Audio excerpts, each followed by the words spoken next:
ఎలా అంచనా వేయొచ్చు? జగన్మోహన్ రెడ్డి విషయంలో రాష్ట్ర ప్రజల్ని ఎలా అలర్ట్ చేయొచ్చు? కృష్ణ గారు, మీకు మిగతా పెద్దలకు నమస్కారం. నమస్కారం సార్.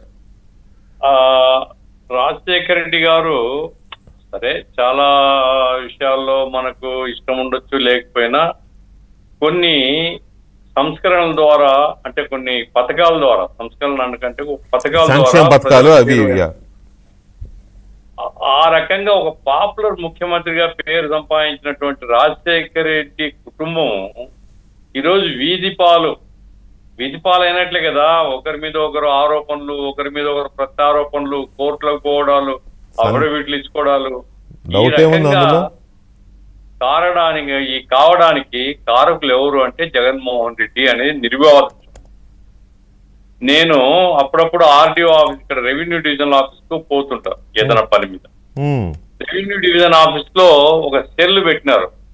వృద్ధుల్ని కొడుకులు మొత్తం ఆస్తులు రాయించుకొని వృద్ధుల్ని నిరాదరణకు గురి చేసుకుంటారు.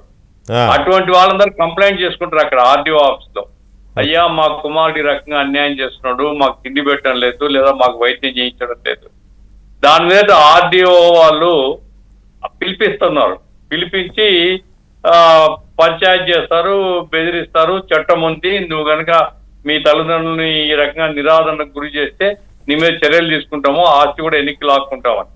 సుప్రీంకోర్టు కూడా ఈ మధ్య చెప్పింది, తల్లిదండ్రులు వేధించే వాటైతే తల్లిదండ్రుల యొక్క ఆస్తి కుమారునికి ఏమి ఆటోమేటిక్ గా రాదు, వాళ్ళు ఇష్టమైతేనే వస్తుంది, లేకుంటలేదు. అందుకోసం ఇక్కడ జగన్మోహన్ రెడ్డి యొక్క ఆయన ముఖ్యమంత్రిగా ప్రజలకు ఏం చేస్తాడు వేరే సంగతి. కుటుంబంలోనే తల్లిని, చెల్లిని, కుటుంబ సభ్యుల్ని, చిన్నాయన్ను అందరినీ అన్యాయం చేసి చిన్నాయన చంపించిన దాంట్లో మరి ఎంత పాత్ర ఉంది అనేది సిబిఐ నోరు మూయించేసి, సరే చంపించిన దాంట్లో పాత్ర ఉన్నా లేకపోయినా చంపిన వాళ్ళని కాపాడుతున్నాడు అనేది డైరెక్ట్ గా తెలిసిపోతుంది కదా. అదే ఆ సిబిఐ ఎంక్వైరీ చేయాలా అని సునీత గారు అడిగితే సిబిఐ ఎంక్వైరీ చేయమని చెప్పేసినారు. ఆ రకంగా ఏంటంటే సిబిఐని బలవంతంగా రాజకీయ ప్రభావంతో నోరు మూయించేసినారు. అయినా వాస్తవం ప్రజలకు తెలుసు, సత్యం ప్రజలకు తెలుసు. ఆయన చిన్నాయన్ను ఆయన యొక్క ఆమోదం లేకుండా చంపే ధైర్యం పులివెందులో ఎవరికి లేదండి. అంతవరకు గ్యారెంటీ. ఈ భాస్కర్ రెడ్డి గారి పాత్ర ఉందా, అవినాష్ రెడ్డి పాత్ర ఉందా, లేదా ఈ ఎవరైతే ఇప్పుడు చంపినారని పాత్రధారులుగా చెప్తున్న సునీల్ యాదవా, లేకుంటే అతను ఇంకో ముస్లిం అతనా, ఎవరైనప్పటికీ జగన్మోహన్ రెడ్డికి వ్యతిరేకంగా, జగన్మోహన్ రెడ్డికి తెలియకుండా చేసే ధైర్యము పులివెందులు ఇప్పటికి కూడా ఎవరు చేయరు. అటువంటిది వాళ్ళు చిన్న ఇంట్లో చంపేసి ఘోరంగా చంపితే గుండెపోటుగా చిత్రీకరించి తీరని అన్యాయం, తీరని మచ్చ. ఆ తర్వాత ఎన్ని ఆరోపణలు, ఎన్ని కథనాలు ఆయన మీద, ఆయన క్యారెక్టర్ అసాసినేట్ చేయడం, ఇదంతా జరిగింది ఆయన యొక్క ఆమోదంతో. రెండవది, ఈరోజు తల్లి చెల్లి ఒకవేళ ఏదైనా ఆస్తిలో తగాదా ఉంది, ఆస్తి ఎక్కువ కావాలని అడుగుతుంది అనుకో, తల్లి అత్యంత ప్రేమించేటామె. వైసీపీ కార్యకర్తలు కొంతమంది వాళ్ళంతా కాల్చుకుంటారు జగన్మోహన్ రెడ్డి కోసం.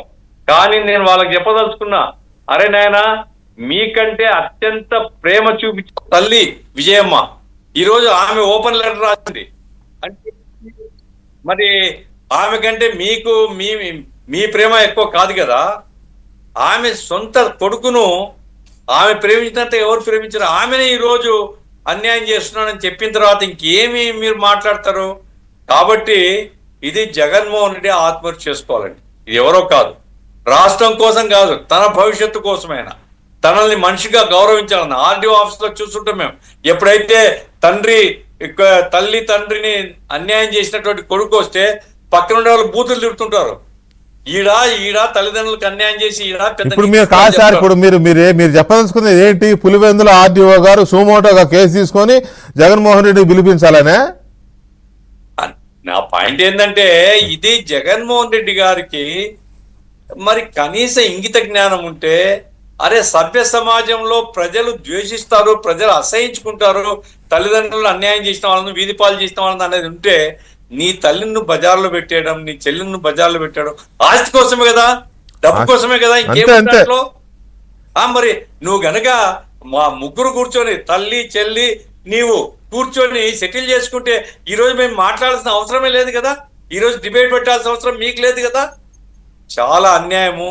ఇంత స్థాయికి దిగజారినటువంటి వ్యక్తి ఇక మిగతా ప్రజానికానికి న్యాయం చేస్తాడు, ఆంధ్ర రాష్ట్రానికి న్యాయం చేస్తాడంటే ఎవరు నమ్ముతారు సార్? సొంత కుటుంబంలో అన్యాయం చేసినాడు, సొంత తల్లిని చెల్లిని అన్యాయం చేసినవాడు మరి సమాజానికి ఏం న్యాయం చేస్తాడని ప్రశ్న రాదా? ఇప్పటికైనా సరే ఆయనకు వివేకం మేల్కొని అది చేసుకుంటే మంచిది. కాకపోతే మాత్రం ప్రజల వివేకం సార్ని చంపేశారు కదా, వివేకం సార్ని చంపేసినాక మళ్ళీ వివేకం ఎక్కడ మేలుకుంటది? ఇంకా చచ్చినా ఈ విశ్వాసం రాదండి, అంతవరకు నేను గ్యారెంటీ చెప్తాను. రైట్. దీని మీద అన్న జగన్ లాంటి అన్న ఉంటే ఇక శత్రువులు అక్కర్లేదు అనే మాట ఎంతో కడుపు రగిలిపోతే తప్ప ఒక సోదరి ఒక చెల్లెలు అన్న విషయంలో మాట్లాడదు. ఇంత బాల